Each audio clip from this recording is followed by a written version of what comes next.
Good morning बेटा। आज हम डिस्कस करेंगे कोफिशिएंट ऑफ वॉल्यूम एक्सपेंशन। ठीक है, लास्ट टाइम अपन ने डिस्कस कर लिया था कोफिशिएंट ऑफ एरियल एक्सपेंशन और कोफिशिएंट ऑफ लीनियर एक्सपेंशन, ये हम डिस्कस कर चुके थे। ठीक है, तो आज हम डिस्कस करने वाले कोफिशिएंट ऑफ वॉल्यूम एक्सपेंशन। ठीक है, तो इसमें क्या है, देखो सबसे पहले हम कंसीडर कर लेते हैं एक स्फीयर, ठीक है, जिसकी वॉल्यूम अपने पास गिवन है v।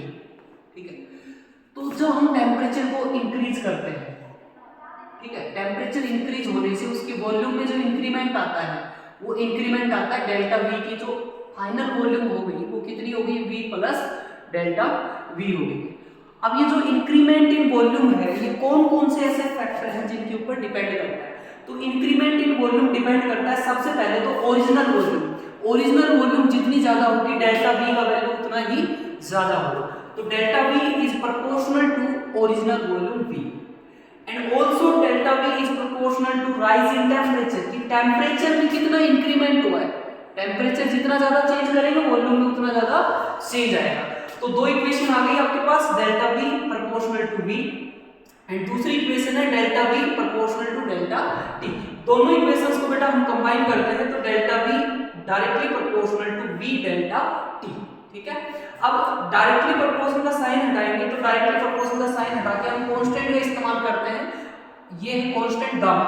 तो गामा जो आपके पास वो क्या है, delta v upon delta t। और इसका एक नाम है coefficient of volume expansion. Delta v का क्या नाम है, कोफिशिएंट ऑफ वॉल्यूम एक्सपेंशन। अगर आप यहां से इसको डिफाइन करना चाहो कोफिशिएंट ऑफ वॉल्यूम एक्सपेंशन को इजीली डिफाइन कर सकते हो डेल्टा v की टर्म में।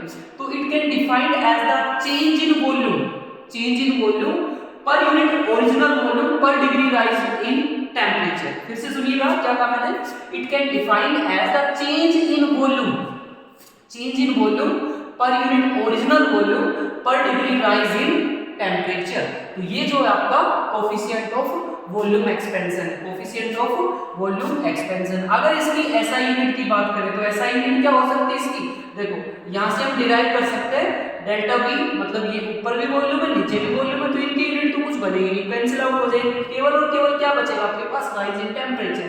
तो टेम्परेचर की यूनिट होती है आपके पास केल्विन या सेल्सियस, लेकिन ये इनवर्स में है तो इसकी यूनिट क्या बन जाएगी, सेल्सियस इनवर्स और केल्विन इनवर्स। तो ये इसकी यूनिट होगी और यही यूनिट आपकी coefficient of volume linear expansion और एरियल एक्सपेंशन दोनों की थी। ठीक है, अब जो लास्ट टाइम अपन ने डिस्कस किया था कोफिशिएंट ऑफ लीनियर एक्सपेंशन और कोफिशिएंट ऑफ एरियल एक्सपेंशन, दोनों में अगर रिलेशन की बात करें कि दोनों में क्या रिलेशन आएगा अल्फा और बीटा में। तो अल्फा और बीटा में रिलेशन की बात करें तो डेल्टा एल जो है ये क्या था, change in length, change in length of the road, ये किसके प्रोपोर्शनल होता है, अल्फा एल डेल्टा टी के। इसी प्रकार से change in area, areal expansion में हमने देखा था चेंज इन एरिया जो होता है वो किसके बराबर होता है, beta A delta T, beta A delta T. दोनों इक्वेशन से देखो, अब देखो एरिया जो होता है वो किसके बराबर होता है, लेंथ का स्क्वायर।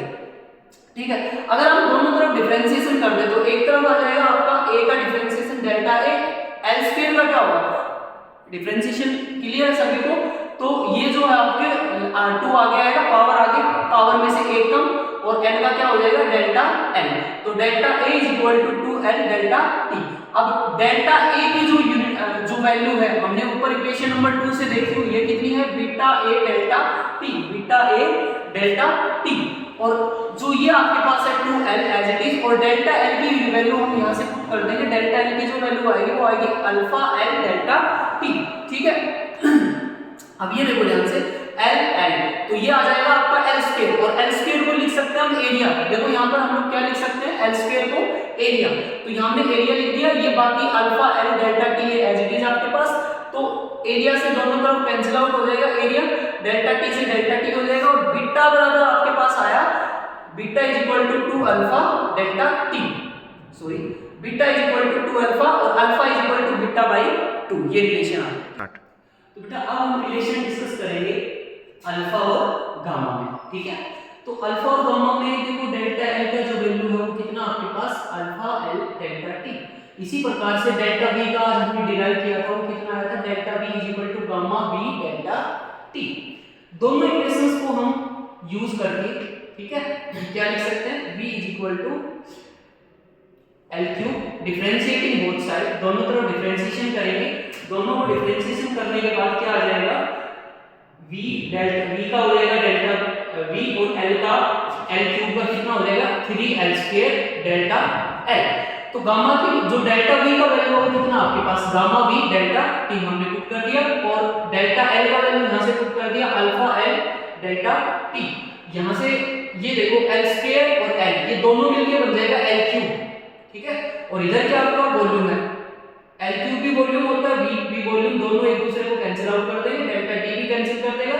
तो गामा आपके पास कितना बचेगा, gamma is equal to 3 alpha और alpha is equal to gamma by 3। इस प्रकार से ये आपका रिलेशन आ गया है अल्फा और गामा में। अगर हम तीनों को कंपेयर करें अल्फा बीटा और गामा को, तो आपके पास जो रिलेशन आएगा 6 alpha is equal to 3 beta is, और ये कितना हो जाएगा 2 अल्फा। ये आपका रिलेशन आ जाएगा, इक्वल टू भी लिख सकते हैं इसको, ठीक है। स्टार्ट। तो बेटा ये आपका आज का होमवर्क रहेगा, ठीक है। और फर्दर अगर हम बात करें तो आप लोगों को करना है रेजोनेंस की जो प्रॉब्लम दे रखी है आप लोगों को उसी को कंटिन्यू करना है, एक्सरसाइज 2 और एक्सरसाइज 3 में लिख देता हूं, रेजोनेंस एक्सरसाइज 2 एंड 3, ठीक है। इसकी कल सारे सवाल करने और इसके सारे सवाल करने, ठीक है, ओके। और ये एक्सरसाइज 2 और एक्सरसाइज 3 जो है वो सरफेस टेंशन से रिलेटेड है, सरफेस टेंशन के, ठीक है। लास्ट टाइम भी अपन ने टॉपिक डिस्कस किया था, उससे आप लोगों को भी करना है। Thank you very much.